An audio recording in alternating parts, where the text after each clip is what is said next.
Good morning, everyone. Ali, thanks again for the conference and pulling together really an amazing group of individuals. As Ali mentioned, I'm going to take you through kind of a quick brief of what we're seeing through aero mobility. From a lot of things that have been discussed earlier today and yesterday, I won't try not to be too repetitive from what you've already heard, but also hit some things that we haven't really talked about yet and make you kind of think a little bit outside the box as it relates to air mobility. The title of the screen, Urban Air Mobility Update, I don't love that term, urban air mobility. I think it was Peter Shannon mentioned earlier, the topic of emerging aerial mobility. There's so many different facets to this new space and opportunities to tackle that are not just the Uber use case with a distributed electric propulsion, better helicopter. There's been a lot of talk about the Gartner hype curve. In fact, I think this is the fourth time you're probably hearing about this, which is interesting because there was not a coordinated presentation formation. But on this year's, there was the two that we talked about. One is the light cargo delivery drone, and secondly, the autonomous vehicle drone, or eVTOL. I'm going to challenge this screen a bit. I'm going to suggest that it looks a little different. This is, if you take out all the other ones, I'm going to suggest that it actually looks something closer to this. And really putting attention towards the light cargo delivery drone space. There's some incredible things that have been happening in that space. And for those that have been investing in the light cargo drone space, drone has sort of kind of become a four-letter word. A lot of folks have invested in it, and a lot of folks have lost money in it. But now we're really starting to see some interesting wins and actually some unicorns come out of the drone space. And it's important to talk about the drone space because, as Kirsten showed in her progression of this technology, it starts kind of in small, low-risk applications, and it will eventually work up to human-carrying stuff. And we'll talk about that in a minute. So we showed this slide last year in terms of an exponential trend happening in drones where they didn't really exist, and all of a sudden they did exist. And we've seen a pretty big uptake in terms of investment dollars spent and consumer dollars spent. Here's an interesting chart to talk about some of the major players in the space. And what this is an assessment by the industry, but people are effectively voting on how impactful these companies are, as well as their dollars spent and dollars raised and so on and so forth. And it's interesting, that top one, Zipline, we're going to talk a bit about because it's a really interesting company, really interesting use case, and again, the first unicorn defined as $1 billion company in this space. And they've only been around for 4 or 5 years. Last year, we talked also about radio-controlled helicopters. You know, drones have been around for a long time. They're radio-controlled helicopters, except they're really noisy, really difficult to fly, and most of the time they crash. But then all of a sudden, we had the hobby drones that came out, and now you see what's happened in that space. And would articulate that there's 3 major reasons why drones have become so ubiquitous. One is distributed electric propulsion, which we talked a lot about. Second is the fact that battery life has increased, and excited to see companies like Cuberg that are here. And the third, and in my opinion, the most important, is the UI. I mentioned to the crowd yesterday that I recently, after 25 years of being a fixed-wing pilot, decided, because I'm so passionate about the space, to actually enter the world of vertical flight and bought a helicopter, learned how to fly a helicopter. And it's really, really hard. And by virtue of taking out all the skill required to do it, gives you the possibility of an exponential growth in a particular segment. So inexpensive, highly advanced user interface, which makes it easy for a 5-year-old to fly a drone, and ultimately we believe to be a human-carrying product. So I'm going to take you through some cool companies, and I'm showing them to you for a reason, to help you think about where we will be going as it relates to human-carrying stuff. This is a company called SkyDo, and as you watch this video, you'll get a sense of where we're headed.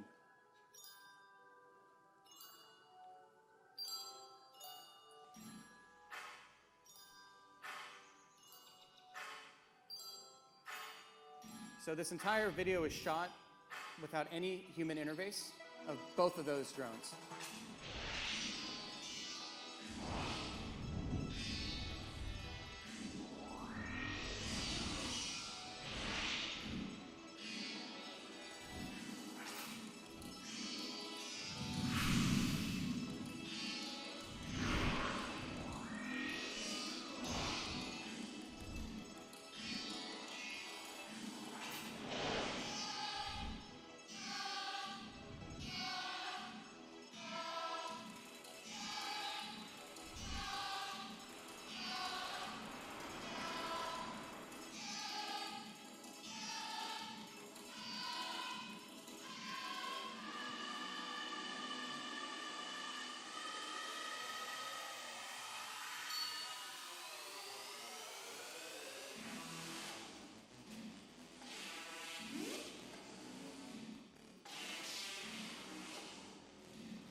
So SkyDo is a company that's raised over 70 million bucks, and they're a U.S. company. They're actually based up here, and they're really giving companies like DJI a run for their money. And the fact that DJI is a Chinese drone company has really been an interesting area of discussion in and around the space, and we see companies like SkyDo really having an opportunity to displace with some really, really cool, interesting technology. Earlier I mentioned this unicorn company, Zipline. So for those of you not familiar with Zipline, they're doing some really, really cool stuff as it relates to delivering blood and other medical supplies. Sounds like the voice audio. Can you change the...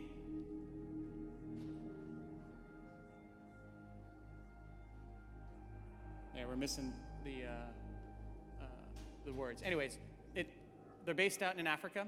The company's based here, but their mission is primarily in Africa right now, where they're delivering blood within 5 minutes of a request to cities, villages in and around Africa. They've delivered over 20,000 parcels of blood, 50% of the blood being consumed in emergency situations in Rwanda has been delivered by Zipline.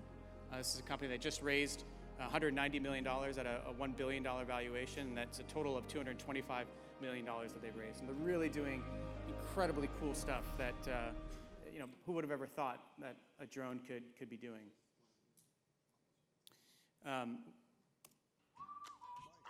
Last week, Google, Wing, which came out of Google, announced that they are going to start operations in North Carolina.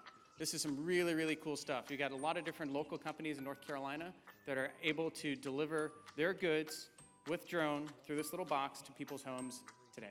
That's happening. There's a lot of different areas that are being tested in San Diego. There's the IPP and various parts of the United States, but we're seeing this really start to become a real thing for consumers. And as you saw in that hype chart, like, it's becoming real, and people are beginning to experience it. One of the companies that was up here yesterday, Ben Marcus's company, AirMap, which, full disclosure, I'm an investor in, incredible company. They're on their way to becoming a unicorn company as well. They've raised over roughly 70 million. But they've developed the framework outside of the large established players to open the skies. As we talk about adding more airplanes and helicopters and drones and eVTOLs to the airspace, it doesn't take many more for airspace to get saturated. Flying a helicopter in Southern California, if there are another 30, 40 helicopters in the airspace, it wouldn't be safe. And it really is going to require companies like AirMap and some of the other initiatives by these other companies to be able to digitize the airspace. The way airspace works today is akin to how telephones used to work. If you called in the 1950s, you call the operator, say I need 26 Main Street, the little operator would take their hand out and stick it in the switchboard, and then you'd have a phone call. That's exactly how air traffic control works today. And what AirMap is doing, what a lot of other companies in the space are doing, are really key enablers that are going to allow urban air mobility and drones to hit scale. Another really interesting company, BNSF, one of the largest railway companies in the world. We're the first company to get beyond visual line of sight approval for rail inspection. And this is a pretty big machine. It's got 8 feet wingspan. It can fly for 15 hours. And fascinating that a railway company has been one of the companies to be a leader in terms of proliferating the use of drones. And eVTOLs are effectively large drones. And so a lot of lessons to be learned from these sort of applications. A company that many of you are familiar with, Bell Helicopter.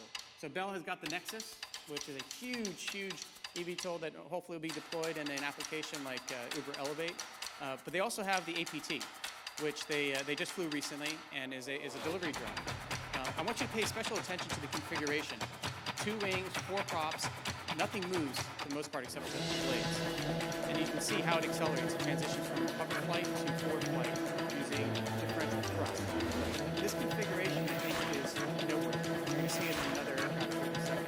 But it makes it way, way more simple.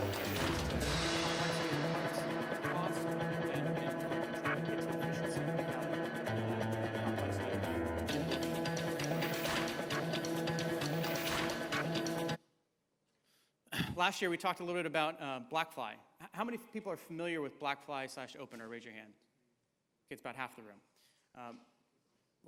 What they're doing is incredible. This is one of Larry Page's companies, and they've been working at it for over 10 years.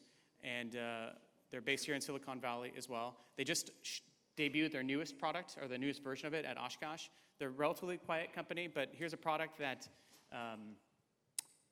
will be available next year. It's under the ultralight category. It can fly about 85 knots, about 40, 50 miles, requires no pilot license, and it's real. And you'll be able to buy this in the not so distant future.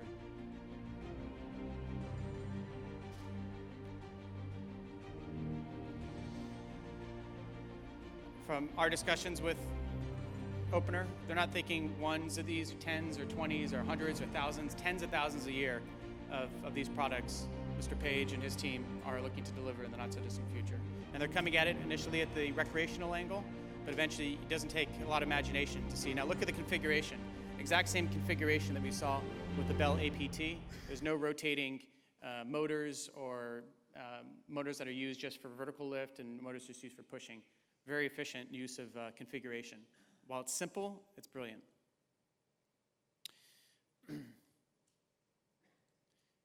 HeHang, really interesting company.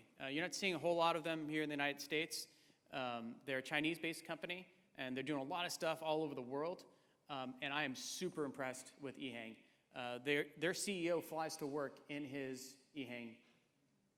One of the companies that's been supported, invested in by Martine Rothblatt, who's supporting 3 eVTOL companies, HeHang, Beta, which we'll talk about in a little bit, as well as a company called Tier 1 Engineering, which is electrifying in R44. United Therapeutics is a pharmaceutical company, and the reason they're investing into this space is they're also doing 5 separate parallel track programs as it relates to organ manufacturing in a laboratory, with a moonshot of making organs abundant, where not another person dies because of lack of a donor organ.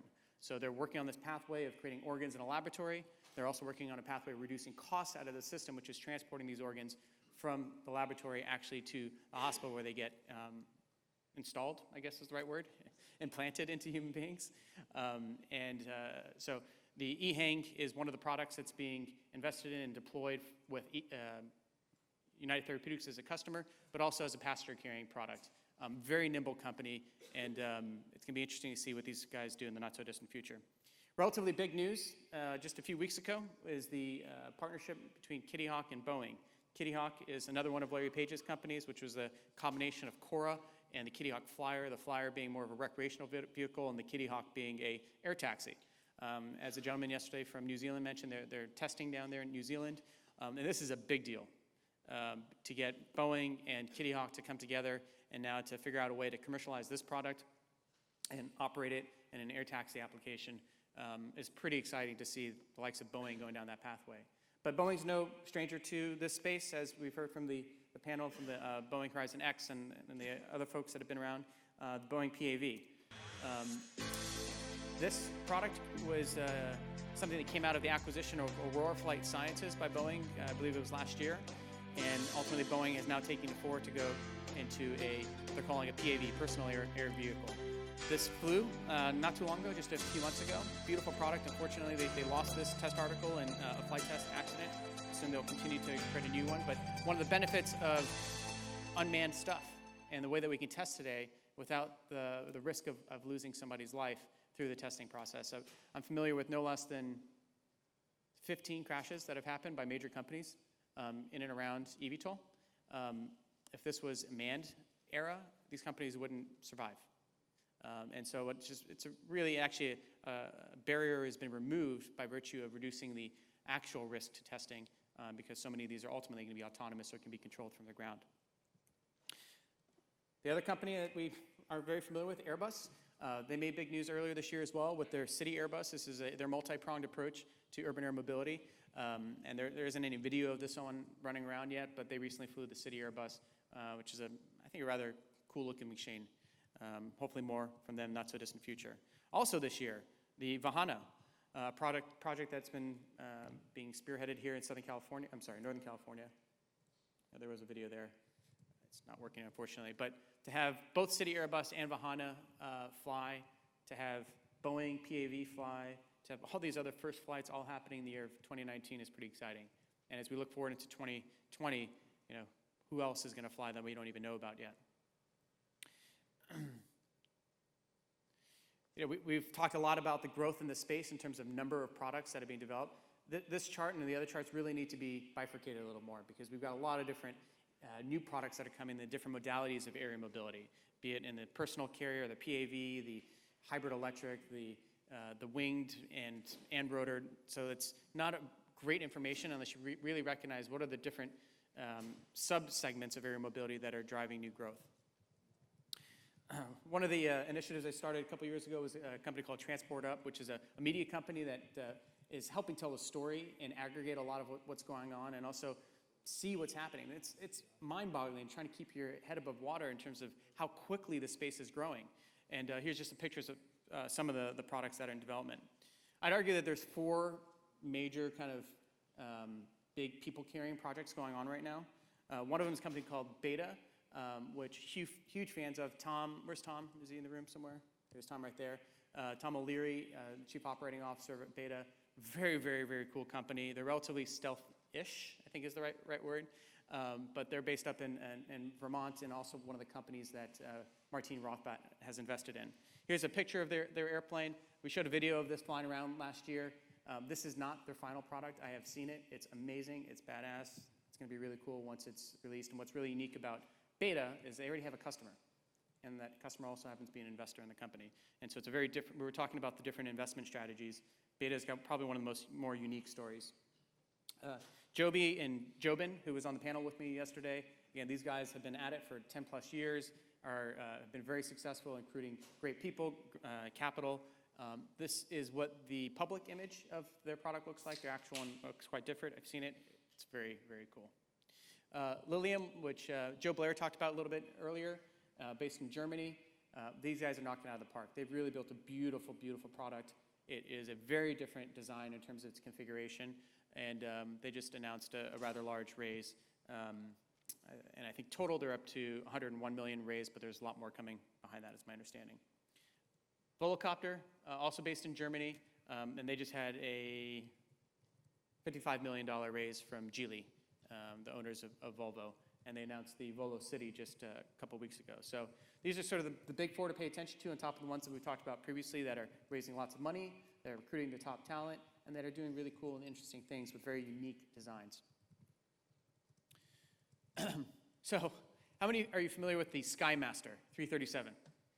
Okay, this airplane is being used as a test bed by 2 really, really interesting companies. So the Cessna Skymaster is a twin engine, 1 engine in the front, 1 engine in the back, boomed Cessna product. Volt.Aero, company founded by the most recent CTO of Airbus.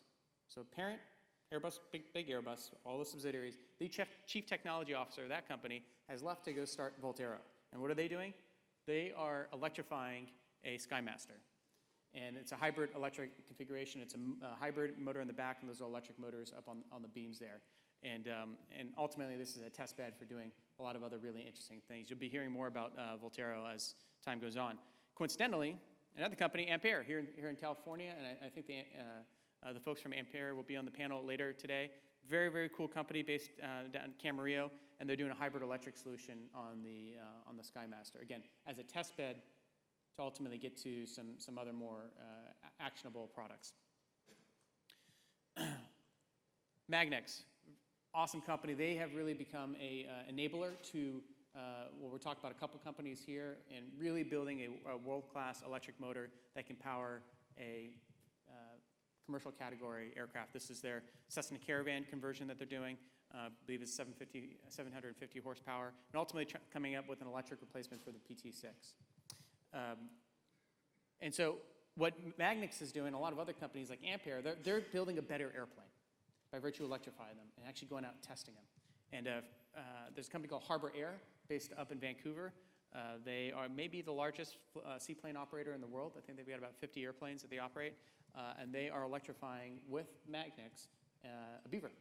And what a great place to test. They're over water. They have to go short distances. Doesn't work out for any reason. You can put it down in the water. You've got a significantly reduced risk profile using that sort of platform versus doing it over land.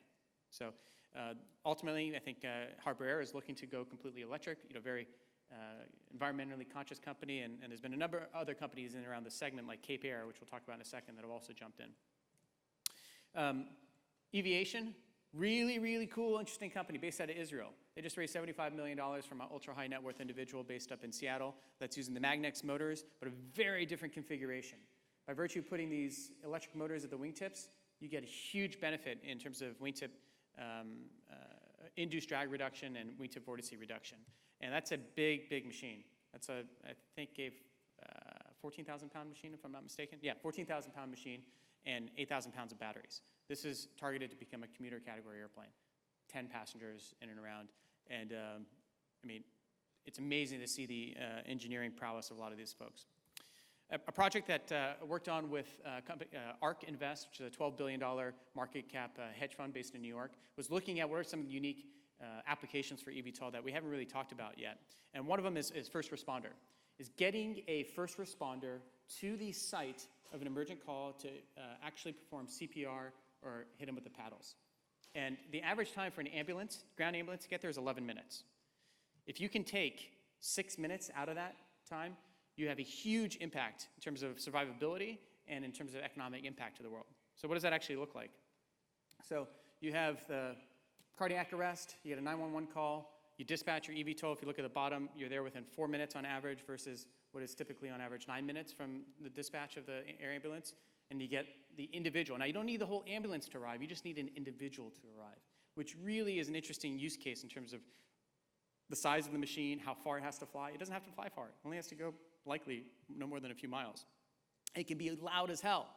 Ambulances are by design loud, so you don't have any noise concerns. So you can really remove a lot of the obstacles between battery size, battery range. You can remove the obstacle around noise. And if you're only carrying one person, it's rather small. So this becomes a really interesting use case for the utilization of some sort of eVTOL for first responders. And look at what the economic impact is. Impact of deploying what it would be expected around 78,000. There's a market for 78,000 micro eVTOLs that can get first responders on site would generate about $20 billion worth of new value into the economy at a cost of about $2 billion. These are the use cases that I don't think any of us have even thought of, or very few have thought of, and who knows what is thought of next year. Next category that's really interesting to me is jetpacks. There are 3 really interesting companies today that are doing cool stuff in and around that space. One of them is David Mayman, who I believe is David in the room? There he is right there. Also another Southern California-based company that's doing some really innovative stuff with jetpacks. And jetpacks, for the most part, have been perceived as like, that's cool, but that's just for movies and toys or whatever. But man, there's starting to be some really cool applications.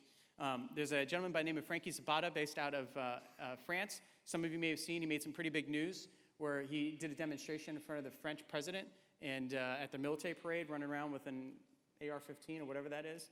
That was pretty impressive. He then flew it across the English Channel. Think about that. An individual on a little craft flew, 20 miles to go across the English Channel. He was not successful on his first flight, was able to do it on his second attempt. But man, this is a really exciting sort of progress. Yes, these are loud. Yes, these are expensive. Yes, for the most part, they're all going to be petrol-powered for the near term. There is a company that's developing an electric jetpack. It can't fly as far, but as battery technology goes forward, the concept of doing this by electricity and a single individual carrier solves a lot of problems, particularly that eVTOL case that we talked about earlier. Jetpack aviation, which we talked about, and David's here, and if you haven't had a chance to meet him, fascinating gentleman who's has been at this game for quite a long. He just flew across in Australia. Is that in the Bay of Sydney? He actually did it himself. Is that you in that picture? Yeah. It is. Okay, cool. So you have a real-life Iron Man right over here, folks. And then another company called Gravity, which is doing something, a little different configuration. He's been making all sorts of interesting news. All these guys have amazing Instagrams. If you aren't following them, you should, because you'll wake up in the morning and go, "Holy crap! I cannot believe you just did that." Any questions for Cyrus? Okay, we've got 2 on SkyDo. You can answer them at the same time. Is there an estimated price point for the opener? What I've heard unofficially is that ultimately they're pricing it eventually, when they get to scale production, to no more than a Model 3 Tesla. Okay. That's an unofficial answer. I'm not speaking for them, but I've heard on that order. It'll be more expensive initially. $30,000, roughly. It's not a very complicated machine when you look at it close. And where do companies like Opener get unit sales numbers of 10,000? Light sport aircraft have been around for 2 decades and have only sold 65,000 units. Yeah, so that's something near and dear to my heart. I think it's the same comparison of radio-controlled helicopters to drones. And it comes down to user interface. How easy is it to fly? A light sport aircraft is an airplane. An Icon is an airplane. You have to be a pilot. It's hard to be a pilot. It's hard to keep something from stalling and crashing and falling out of the sky. When you don't have that risk where it can stand still and you literally just push a button or stick and it goes forward and you pull back and it goes back and you go up, you removed 90% of the issues, which is pilot interface. Brilliant, and thank you so much. Thank you very much. See you next year. Thank you.